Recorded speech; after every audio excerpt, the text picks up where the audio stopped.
I like the rant. Ranting is fun. It also cleanses the soul. Detroit is to be one of the best sports cities in the country, if not the best. Surely Javi can't be as bad this year as he was last year. Surely that can't be the case. One of the worst offenses, if not the worst offense, like in the modern era of baseball. Just absolutely atrocious. He is a piece to the puzzle. He is not the entire puzzle. Right. He's a puzzle piece, but he is not the entire puzzle. This is the Michigan Trumbull Podcast with your hosts, Alex S. Freeman and Luke Giaconis. Hello and welcome to the Michigan Trumbull Podcast. I'm Alex Freeman, joined as always by Luke Giaconis. Luke, I'm broadcasting live from my parents' basement, like any typical mid-30s baseball podcaster would be. How are you doing? Hey, you know what, man? We got a little bit of a Freaky Friday situation, even though we're recording on a Thursday right now, because when we started this podcast, it was in the height of the pandemic, and I was living with my parents in Aurora, Illinois. I was broadcasting and recording from their basement, so there's no shame at all about ever feeling like you've taken a step back in life if you're recording in your parents' house, because I actually always like it. I always liked it. I used to always have to tell my parents, and kind of in particular, be like, guys, like we're recording down there. My dad, who I love, his home, he can do whatever the hell he wants, but he'd be kind of stomping around like he was the big friendly giant. And I'd be like, what if these guys can hear this upstairs right now? But yeah, no shame there. If you go back and watch those first few episodes of the show, I think I had that Tigers flag hung up behind me. Yep.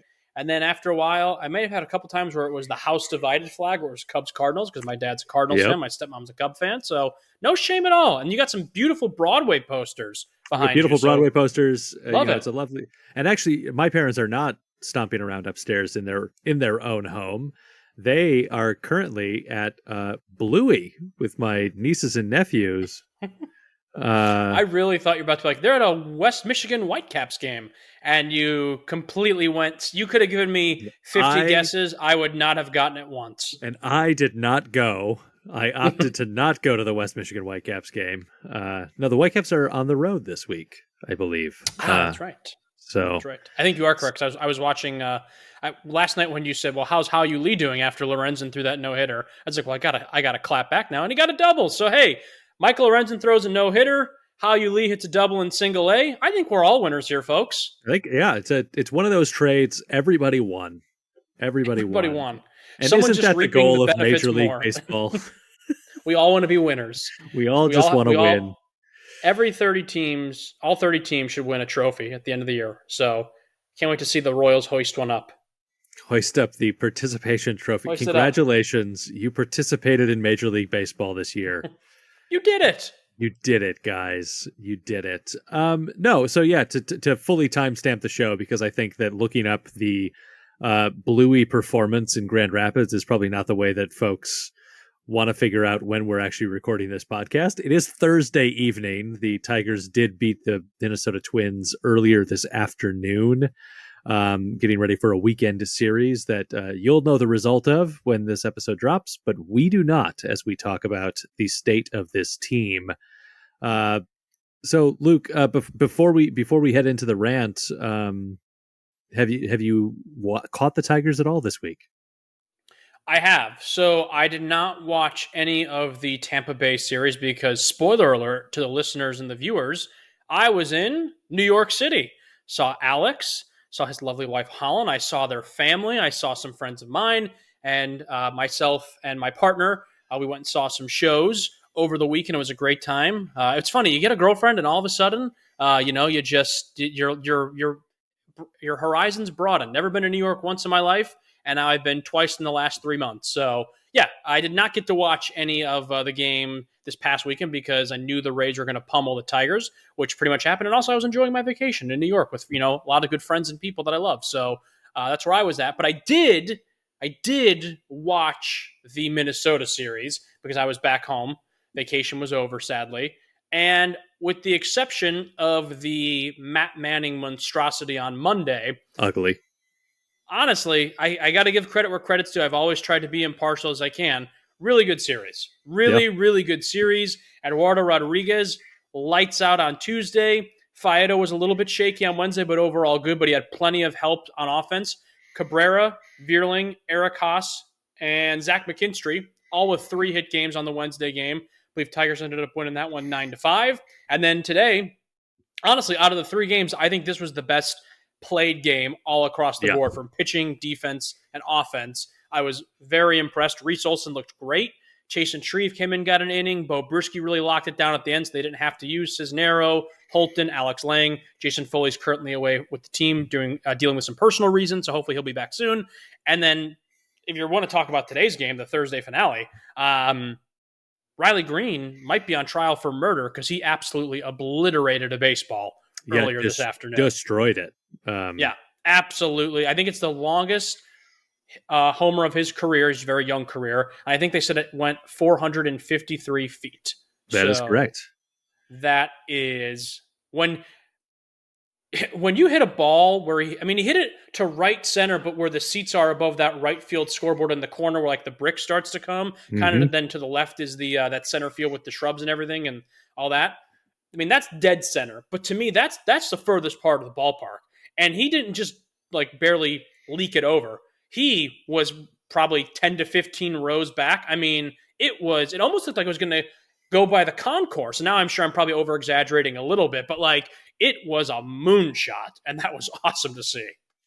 Yeah, and not to give too much away, but as a little teaser for the end of the episode, when we get to my numbers game, we will talk about the longest home runs hit at Comerica Park, because obviously Riley Green's absolute blast brought that up into conversation as we looked at that. Yeah, he almost hit it to Little Caesars Arena. I think that's how far he hit that thing. I actually don't even know if that's the right direction. I apologize. I was about to make a joke and say, actually, rumor has it just landed in the seat next to your parents at Bluey in Grand Rapids, Michigan. But then I didn't know if that was the correct direction technically. So Voss Performing Arts Center in Grand Rapids, Michigan. Quite a shot. Gravity went out the window with that home run. Truly. I know, it was great. I mean, this was a good series. I mean, I know, look, we have dogged on this team, not only this season, but for many seasons, and rightfully so, because they have been just an absolute shit show.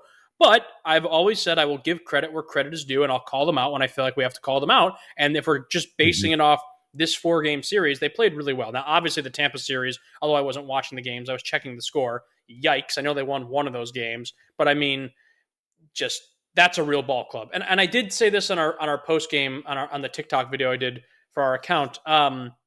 I didn't want to be the party pooper on, taking 3 out of 4 from the AL Central first place Twins is, definitely it warrants celebration, but it is the Minnesota Twins who's going to probably win this division by default, who may quite literally be under 500 and still win the division when it's all said and done at the beginning of October. So as like excited as I was that they took 3 out of 4, and yeah, they kind of crawled back into the games back column. They started at 9 games back this series. They lost the opener, so that bumped them to 10. Then they won 3 in a row, so now they're at 7.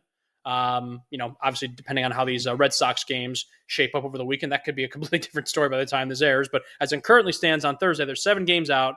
So maybe that kind of, gets, do they make it? I don't know. I don't even really want to open up that Pandora's box at this moment. But just judging off this series alone, good stuff. But again, they're playing a very crappy Twins team. Yes. And had they done this, had they swept the Tampa Bay Rays and then won 3 out of 4 against the Twins, or won 2 out of 3 against Tampa and 3 out of 4 against Minnesota, I would have said, look, they've played a great week of baseball here. But some of their losses in the last week, when they've lost. It has not been pretty. But you know what? Let's not be negative now. They took 3 out of 4 from the Twins. Maybe they catch fire. Maybe Cleveland and Minnesota just can continue to implode. Detroit gets hot. They just barely sneak past and they win the Central. Probably not happening, but hey, you never know. Now, Luke, before I cue you up for your rant, we breezed over something in your New York trip that you didn't talk. You do have a stadium review to do, in that you watched a softball game in Central Park. I did. So to tell us about the softball game experience, who was your favorite player? Was it the guy wearing number 14 for the Fattened Calves? What team did I watch play again? You watched the Fattened Calves play. The Fattened Calves. I watched the Fattened Calves. Yes, it was a doubleheader Saturday in Central Park. The Fattened Calves versus two other teams. One team that was pretty atrocious, and one team from the minute I saw them warming up in their matching purple jerseys, I went, this is going to be a problem for these guys. They're in trouble. They're in trouble. And, I don't want to say I was right, but I was kind of right. Although I must say, although you dominated in the first game, you played them real well in the second game. Credit where credit's due to the opposing team in that second game, whose name I don't even remember. But what I will say is they won, but I've never seen a team walk so much in softball. Yeah. I get it. It's fair. It's legitimate. But, I don't know. It's like, we're not really... They moneyballed the hell out of us. They did. Yeah, there was a couple players who had multiple walks. And I was like, I've seen a game maybe where it's like one walk, maybe two. But there's probably 3 to 5 walks, would you say? On that Sunday, second game? Probably loaded the bases twice on walks. Yeah, so I was like, all right, I get it. It counts. It's legal. But... it's kind of pathetic. Put the ball in play. Let's go. Put the ball, swing the bat here. Come on, we're trying. It's hot outside. Although it was actually, I can't say that. It was a beautiful Saturday. Absolutely beautiful Saturday to watch some softball in Central Park. I did get to watch one Alex Freeman command the dish. And I'll tell you what, folks, you've heard of Hitting Harold Castro. I'd like to call him swinging for the fences Freeman, except really doesn't swing for the fences. No. You need a guy who needs a base hit. Alex Freeman is your man. I'm really not to say that I have had the illustrious career that Miguel Cabrera has had, but in the later years of Miggy's career, that's my role on this softball team. You need a single, I am there for you. Mm-hmm. I will move the line, and I'm not turning a double into a triple ever. No, I don't have that kind of speed. Also, and I hate to air dirty laundry here potentially, so forgive me if I'm exposing top marital secrets, but I was speaking with your lovely wife, my dear friend Holland, during the game, and she said you guys had a strict discussion of no more sliding. You're too old. It's true. I'm too old. It's been banned. Slide. It's over. It's been banned in the house. The guy can't slide. Last fall, I slid at a game, tore up my leg. I was wearing pants in the game. Yeah. And she told me no sliding then. And then the first game of the season, my second time on base, I got caught between first and second on a dropped fly ball, and they were throwing me out at second, and I maintained that I beat the throw, but the umpire called me out after I slid into second base and again tore up my leg. So it is now officially over. The sliding's over. No sliding. That's it. Alex says he's never going to be challenging Ricky Henderson for most steals. That's for sure. What was also funny too during the game was as that conversation was happening, I was sticking up for you, being like, guys, it's like, come on. It's like you're in the heat of the moment. You're a competitor. Like you're trying to help your team win. And your father-in-law, Holland's father, was like, absolutely. Like, yeah, of course, when you're in the adrenaline. And then Holland's mom, my girlfriend, Summer, my partner, they were all being like, absolutely ridiculous, beyond stupid, not worth it. It's a pickup softball game. You're grown men. You have jobs. You have lives. You should not be sliding. And I was like, all right, well, obviously we've got kind of a little bit of a line in the sand here, so let's just move on before this gets heated. But I was on your side. And if it was up to me, which it is not, I would say keep sliding. Not to say that my wife has never been a high-level athlete. But every time I ask an athlete the question of, in the heat of the moment, can I make a conscious decision not to slide? The answer is no. No, yeah. I'm just going to do it. And they'll be like, I shouldn't have done that.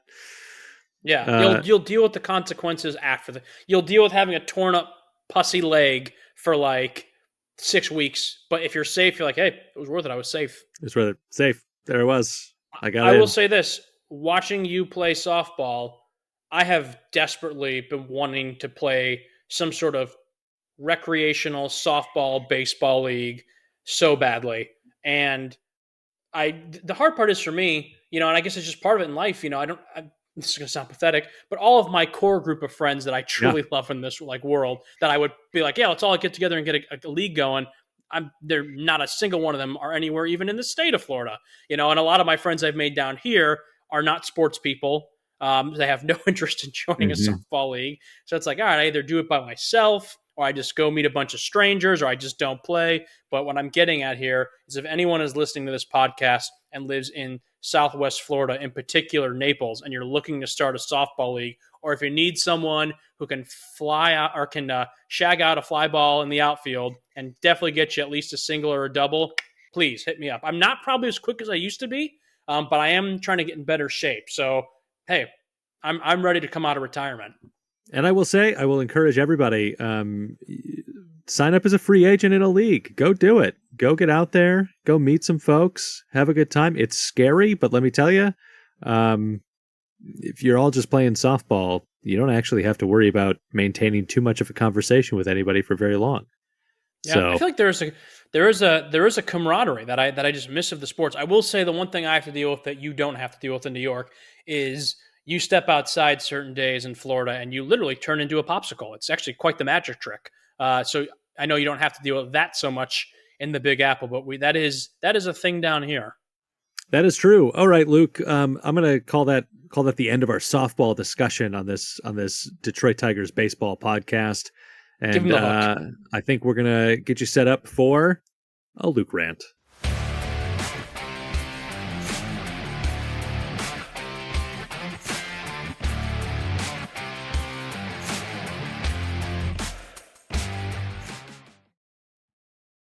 I was thinking when you asked me before we started recording, do you have a rant for this week? And coming off a fun vacation and actually the Tigers winning 3 out of 4, my answer was no. But then I did think about two things that are pissing me off in the world of baseball. One is the Tigers. One is just my own sheer stupidity. So let's start with the funnier one first. I am horrible at the immaculate grid. Holy shit, am I bad at it? I thought for as many random baseball players as I thought I could just rattle off in my lifetime, I thought the immaculate grid was made for a moron like me. But boy, oh boy, a moron I am, because I'm terrible at it. Have you tried playing it? I have, and I'm awful. I think I think we all expected me to be terrible at it. We've heard me forget who is on the current Tigers roster sometimes. So, well, that's old age for you. That's your excuse. Yeah, it's because I slide sometimes, and it just so much rattles it right out of my brain. CTE, man. CTE in those Central Park softball leagues is no joke, folks. But yeah, I am terrible at the immaculate grid. I have yet to complete an actual grid, and I know that's pathetic because you could be like, Luke, just name all the superstars. Don't even go for the rarity score. Just say you've completed one. And it seems every time I get close to getting 9 out of 9, regardless of what the rarity score is, I just completely flounder. I am very good. I think what I've come to realize is why I struggle with this. I am good at naming a random baseball player off the top of my head, but I am then not good at giving you that entire baseball player's career resume. So that's the hard part. That is the hard part. It's the depth of knowledge, especially when you get into the 20 wins with the Texas Rangers, who also played for the Detroit, finding that guy who maybe was a 20-win guy with the other team. Mm-hmm. Yeah, the other day I was close. I played Nolan Ryan. I think I texted you all, and I was surprised Nolan Ryan did not win 20 games with the Rangers, and that's what screwed me over that day. I thought for sure. What I always do, the way I play it, is I look at the ones I know this for sure, and then you you go easy, and then you think about the hard ones along the way. And that was the third one I did. I'm pretty sure third or fourth one I did. It's Nolan Ryan's got to be a 20-game winner with the Rangers, and he wasn't. I was like, well, I just screwed myself once again. So. Yeah, I suck at the immaculate grid. If you've got any suggestions, please feel free to send me some tweets at Mich_Trumbull Pod. Slide into the DMs on TikTok or Instagram, Facebook. I don't really give a crap. I could use any advice because I am absolutely putrid at the immaculate grid.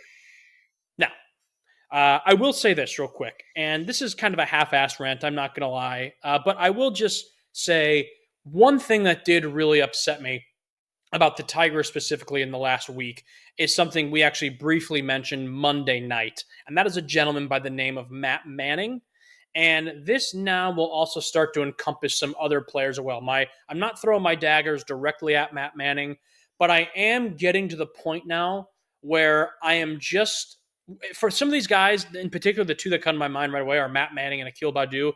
For you guys, it's put up or shut up time. I really, truthfully do believe that. This is now year 3 for both of them. Matt Manning has battled injuries. Akil Badu has battled injuries. They've both been at times very successful, but there's been a bulk of the time they've been very inconsistent. And I just am very curious to see how Scott Harris is going to handle this offseason with players like that. The Riley Greens are sticking around. The Kerry Carpenters.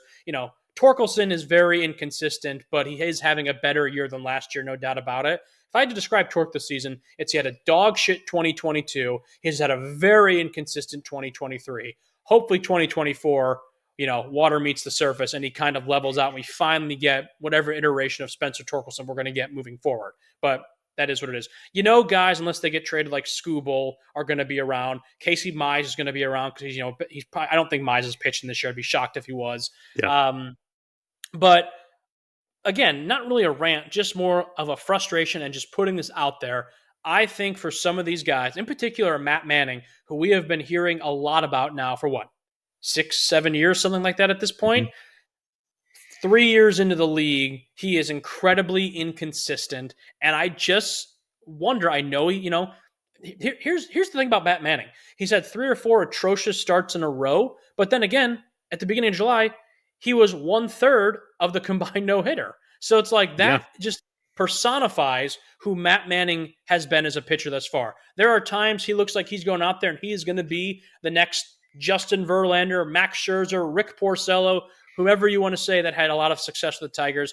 And then there are times he goes out there and it looks like he's Jordan Zimmerman in 2019. And you're just like, what the hell is happening right now? So take that for what you will. I'll kind of kick the ball to you. Where do you think a guy like Manning, Badu, Spencer, another guy I think of is Spencer Turnbull. I know he's injured right now, but it's like at this point, like, what's the future with him? What do you got? Yeah, I mean, I think you're spot on in like what is to be done with the Akil Badus of the roster, where it's like give me a team that is everybody else is like 15% better, and I don't really mind having an Akil Badu on the roster, but when there's so much work to be done on the roster, and there's a decent amount of talent kind of waiting at AAA. Particularly with Akil Badu, I don't know why he's still getting at bats this year. I don't think it's going to get better. I think it's like hit the peak. I think that it's now time to bring up some of those guys, slide them into the roster, get them the at bats. Like, are you worse off with Akil Badu in the roster than getting Justin Henry Malloy the show experience? I don't think you are. So I think that if we don't move on from Akil Badu in the course of the rest of this season, either with like sending him down, DFAing him, whatever the move is, I would be pretty shocked if we don't move on at the end of the year.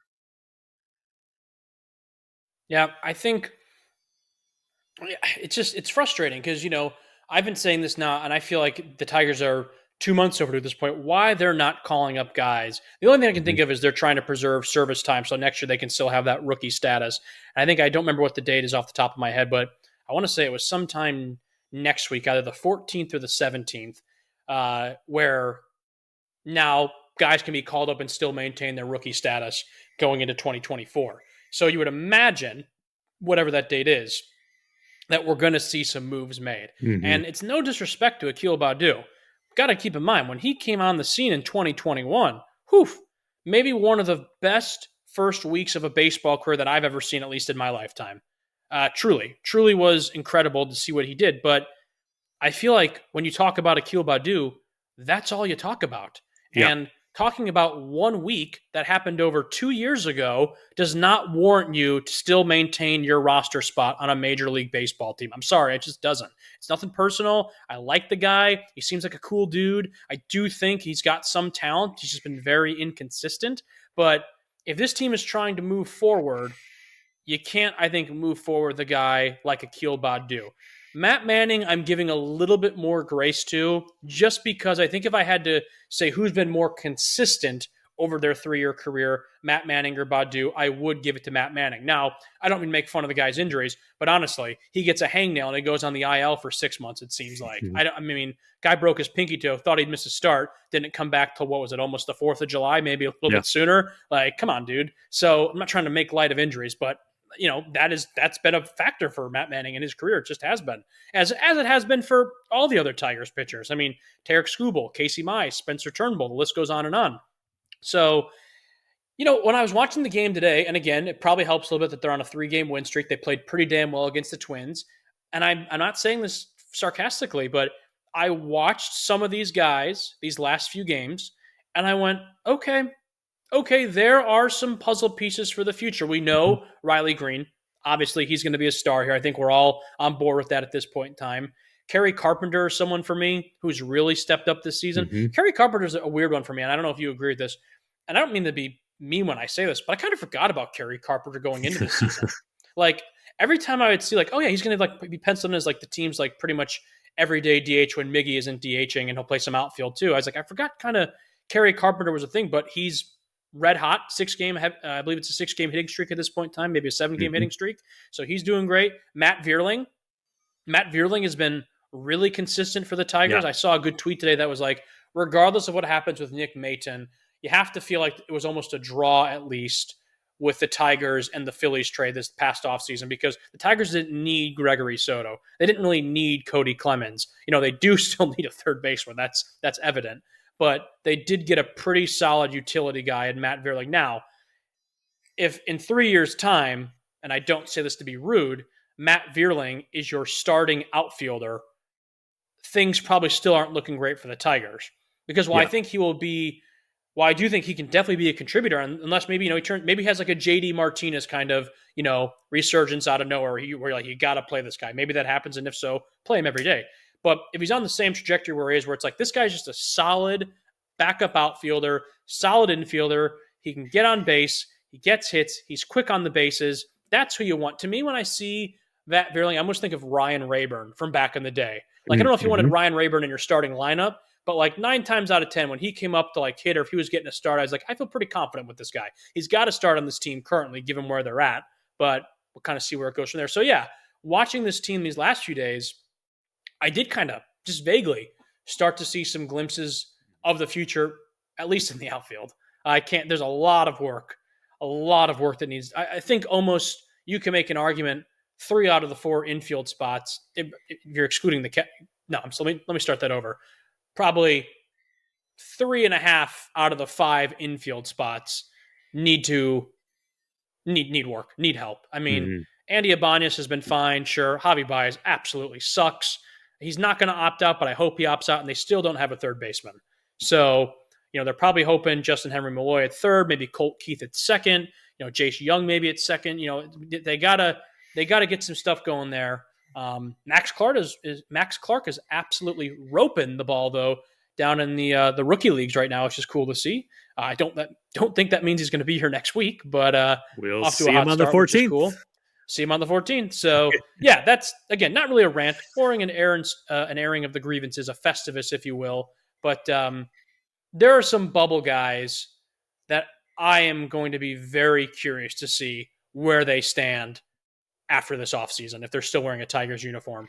Badu's one of them, Matt Manning, Eric Haas. I wonder if there's a world where maybe they eat Javi's contract and just say sayonara, but I don't really think they've got anybody else waiting. They're just hoping he comes into Javi from the Cubs, but I don't think that's ever happening. So that's all I got.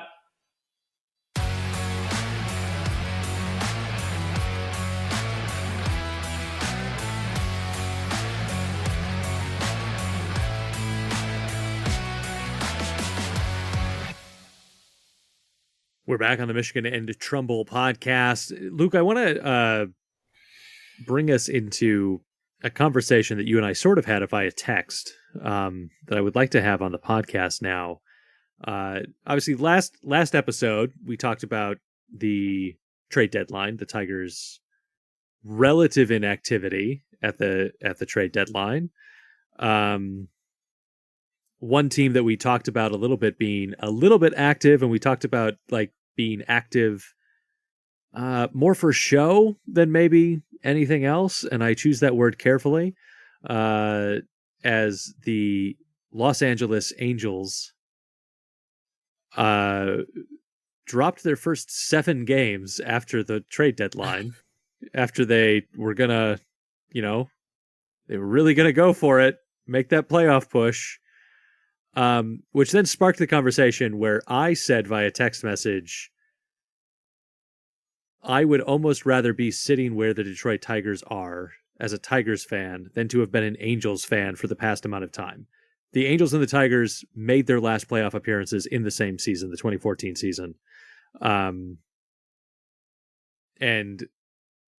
my opinion being, at least we sort of knew the Tigers were going to be bad for nearly all of that time. We've certainly had glimpses of hope, moments where we've said on this show, maybe this is the year. Maybe they're going to actually start to take a step. But at no point in that time did we have any glimpses or thoughts that this was a legitimate World Series contending team. And I would argue since that time, every season, preseason, the Angels look like a legitimate World Series contender and then blow it somehow and don't even make the playoffs. And it looks like they're about to do that again. And so that's why, and I think also as part of it, as I've been thinking about this week, if this was 4 years ago, we were only 3 years-ish, 5 years, 4.5, 5 years into a rebuild, as opposed to nearly 9 years into a rebuild. Looking at this season, I'd be much more hopeful, happy with how things are going, seeing how things look. Like you just said, every now and then we're getting these glimpses of pieces where you're like, okay, maybe there's more here than I'm thinking that there is. There's still obviously a lot of roster improvement to go, but there is stuff here. We have pieces of the puzzle. Whereas the Angels, they have the damn puzzle. They've got everything. And they can't do it. Yeah, so, and we texted about this briefly, and I said, I don't necessarily, again, disagree. I guess what it comes down to is this. How do you like your pain to come? Do you like it to be long and brutal and you just know it's never going to be good? Or do you like it to be somewhat optimistic? Like, oh, maybe this won't be as bad as we think it is. Or maybe actually it'll be halfway decent. I think the expectation is kind of where it starts, so to speak. So look at it this way, I guess. The Angels have had Mike Trout and Shohei Ohtani now in some combination for the last 5 to 10 years. The Tigers had Miguel Cabrera now. I think he did 5 seasons with the 3, 4, 5. Yeah, so he's been with the Tigers now for 15 seasons. So you can make an argument too, that Tigers have wasted Miguel Cabrera in his prime years. Now, granted, his real prime years were 2010 to 2014 kind of Miggy, and for what it's worth, the team was very competitive during that window. Much more competitive now in that 5-year window than the Angels could have ever wished to be. What I will give you some props is this, and I stand corrected a little bit. When we were texting about it, I was like, the Angels have been really crappy. They never have pitching. That's why I think they don't ever win, because they have zero pitching. Mm-hmm. I honestly couldn't tell you solid they pitcher. Have one Shohei. very, very good pitcher. They have Shohei Ohtani, who is a complete freak and specimen. We're never going to see, I feel like, anything like him ever again in the game of baseball, or at least not in the too distant future. And yeah, they've got one guy who every 4 or 5 days can go out there and be your workhorse, both pitching side and offensively. The rest of the guys, though, are just guys who have a couple of good seasons or a couple of good outings, but they never amount to anything. And it just seems like whenever you go to LA, you turn into a wet noodle, so to speak. I mean, there's so many guys that have gone to LA that I feel like you just forget about. I mean, Anthony Rendon, now most recently Lucas Giolito. Like there's so many names that I just feel like they go to LA and they just kind of flounder, and that's it. But I will say about what's surprising about the Angels is I knew they've always been not great, but I thought they were at least above 500, maybe 84 to 86 win team 1 or 2 of those years where they were at least, hey, you know what? We're not winning the division, but we're going for the wild card. For what it's worth, the Angels have not had a winning season since 2015. By definition, the Tigers have at least had one more winning season than them, and that was in 2016. They finished 500. They got pretty much bounced from the playoffs on the last day of the season. So the Angels have not played winning baseball since 2015.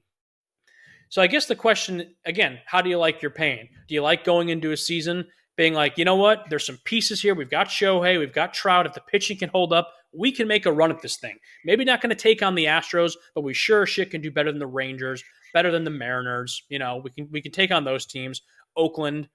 But maybe we'll make a run at the wild card. Do you want to have that approach, or do you want to have an approach going in April 1st being like, yeah, if they can just crack 70 wins this year, that would be pretty awesome. I mean, that would be a pretty fun season if the Tigers could just get to 70 wins. It depends. And let's see here. I'm pretty good with off the top of my head. So, and let's see. If we're just looking at let's look at 2017 to now. So in 2017, the Tigers, I believe, went 64-98. Angels went 80-82, so objectively a better season. 2018, they went 80-82 again. Ironically enough, the Tigers also went 64-98, I believe, in those seasons, if I'm not mistaken. Pull up the Tigers. Yeah, pull up the Tigers team totals, if you wouldn't mind, just to double check me on this. Angels in 2019 went 72-90. That was the abysmal 47-win team of 2019. COVID, they went 26-34. I think the Tigers went a little less than that. I honestly don't remember the Tigers' COVID record. 2021, I think they had a similar record. Again, 77-85. I want to say that's what the Tigers finished in 2021, if I'm not mistaken. 77-85, yes. And then 2022, Angels went 73-89. Tigers went 66-96. And currently the Angels are at 500 and the Tigers are 11 games under 500 now, I believe. So realistically, it's a lot more on par than I thought. And I'll give you credit there. I thought the Angels had at least a season or two where it's like, all right, they didn't win, but they at least put together 87, 88 wins and they missed out on the playoffs. But when you make the comparison, you're not wrong. And I think you can just make an argument that both teams have squandered once-in-a-lifetime talented players, the Angels that being Trout and Ohtani, the Tigers with Miguel Cabrera. Now, again, I give Miggy kind of the slight pass because in his prime, Miggy was being the captain on some very, very, very good Tigers baseball teams. It feels like it was 60 years ago at this Series. point. Like, I mean, like that's the. Yeah, I think that's the. In Miggy's prime years, they went to a World Series. Didn't get it done, but I mean that happens. But like in Ohtani and Trout's prime, they haven't even been to the playoffs. Yeah, has Mike Trout? He went to one playoff game, right? Yes, yeah, they went to one. Went one, and they got bounced. I think it was a one-game playoff, and they got bounced. It's got to be what it was, if I'm not mistaken. He's either been to one or none. So you're exactly right. And I guess what this is a lesson for me is do some research before you open your big fat mouth, Luke. Because honestly, I thought there's a little bit more distance between the two of them. Realistically, there's not a whole lot of daylight. I mean, if you want to look at it on a record, I mean, and what's fascinating too is there's a couple seasons where their records are almost identical. Where the Angels get the slight, I guess, bump over the Tigers is in 27 and 2018. They were a game away from finishing both those seasons 500, 81 and 81. They went 80 and 82. 2019, they were decidedly better because the Tigers were absolutely dog shit in 2019. COVID was COVID. And then, so the Angels might have them overall in wins and losses. But if you're looking overall at what team has had more success, really the answer is neither. They both just kind of sat there and treaded water very poorly. And certainly if you put the rosters of those years next to each other, though they should not be anywhere close in win total. Interesting. Anything else we want to talk about before we go into the numbers game, Luke? I just want to see real quick, how many years have we had the legendary Shohei? God, we've had Shohei Ohtani's been in the league since 2018. So this is his 6th year in the major leagues. Wow. I feel like he just kind of came like a year or two ago. COVID, man. COVID messes you up. I don't like getting old. I don't like pandemics, and that's why I think that's why my memory is so shitty, which is probably why I suck at the Immaculate Grid. And that, ladies and gentlemen, is how you go full circle.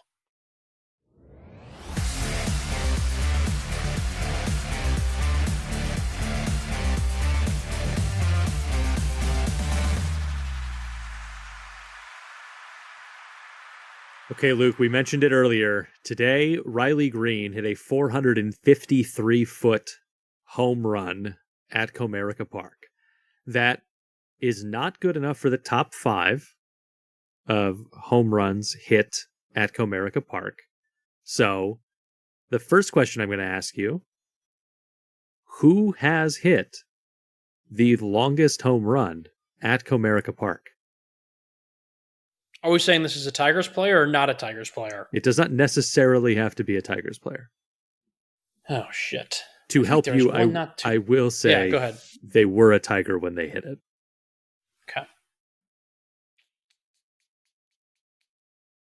There's 2 names that come to mind, and I don't know if they were recent or not, but I'm going to go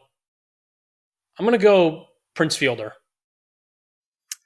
It's not Prince Fielder.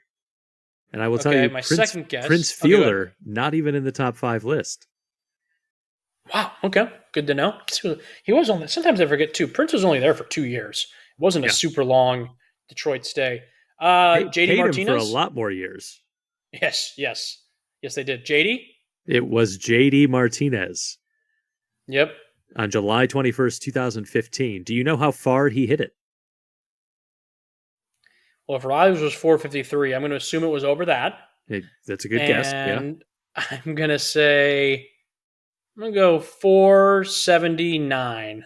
Not quite that far. 467 was the distance out of Comerica Park. Okay, so of the top 5,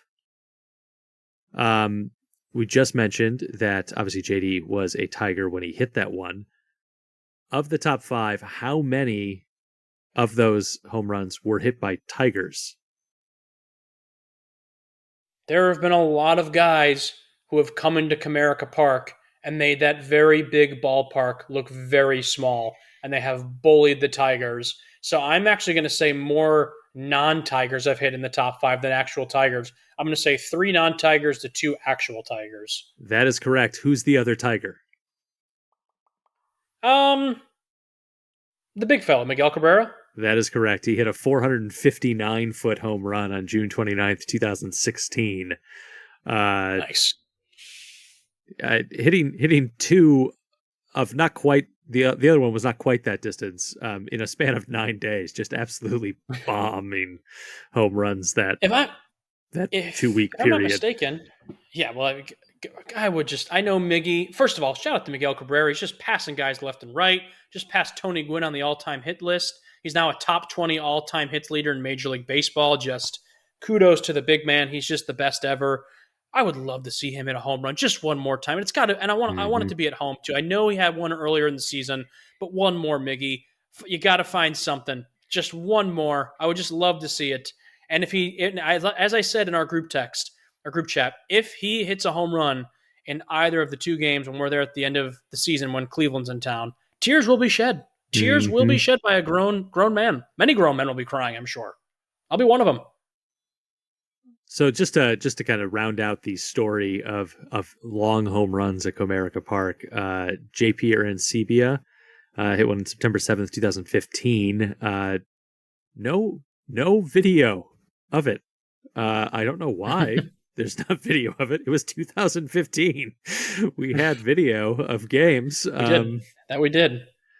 But hit a 464-foot bomb off of Tigers starter Randy Wolf. Remember the Wolf Man. Most recently, in 2020, Franmil Reyes hit a 462-foot off of Ivan Nova. The big fella. Some just really great names. Some great names are giving me PTSD with Randy Wolf and Ivan Nova. Awesome. Who's up next?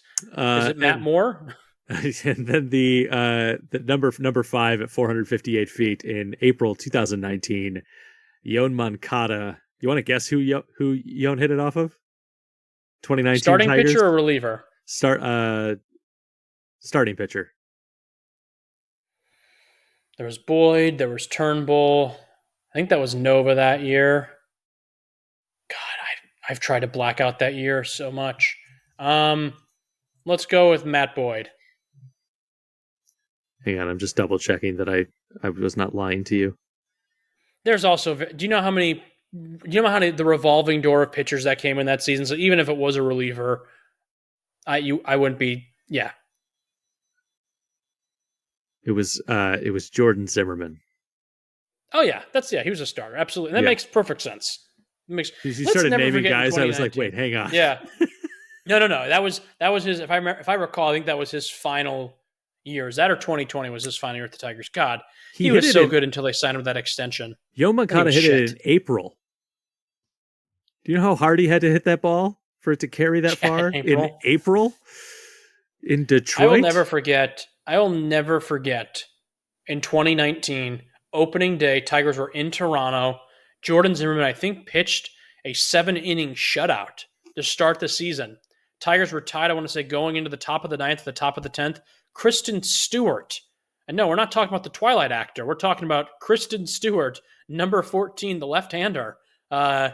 He hit a 2-run bomb at the Rogers Center. And I remember the first week or two of that season, they were like 12-12, hovering around 500 for like the first 2 or 3 weeks. I will never forget living in the city, and the Tigers took 2 from Boston in a doubleheader, and I was so excited because the Tigers just won a doubleheader against the Red Sox in Boston. Sean's Cubs won at Wrigley. I think we went to that game, and then we went to the G-Man Tavern and celebrated happily. I remember the bartender there, she was the Tigers fan, and I was like, you know what? This is a great day to be a Tiger fan. No matter what happens the rest of the season, we'll always have today. And then the Tigers proceeded to go on and barely win 35 more games that year, and it was just a complete and utter shit show. But that doesn't. None of those names that you threw out surprised me. And I mean, there have been a lot of guys who have not played for the Tigers who have come into that ballpark over the years and made it look tiny. Jermaine Dye pops to mind, Jim Thome, Nelson Cruz. Whit Merrifield didn't hit a lot of home runs, but damn it, did he hit the ball all over the field and make the Tigers' lives a living hell. Whit made the field look even bigger because he would find corners for that ball to go into. God, yeah, he was I think the worst Tigers killer of all time has got to be Nelson Cruz. Him and Jim Thome in particular. Jose Abreu. I mean, yeah, there's so many. And it seems like anyone who ever plays against the Tigers always comes back and likes to just beat. Are we aware that Willie Castro has almost 30 stolen bases this year? Yeah. 30 stolen bases. I tweeted it out. When Willie was with the Tigers, he couldn't beat the ghost of Gerald Laird in a foot race. He leaves Detroit and turns into Ricky frickin' Henderson. Are you kidding me? When I saw that stat the other night, I could not believe it. He has 29 stolen bases on the year or something like that. Absolute insane. It's a great moment in the broadcast today where was it Shep and Maben today? Yeah, it was. Where Shep said Willie Castro said that, it doesn't nothing special about coming in to play the other guys, and Cameron Maben just goes, he's lying. Yeah. Yeah. There's been a lot of guys. I mean, Willie Castro's beat up on the Tigers a little bit this year. I think Harold Castro, when they played the Rockies, had like 3 or 4 hits that series. Cody Clemens walked it off against the Tigers in Philly that one game.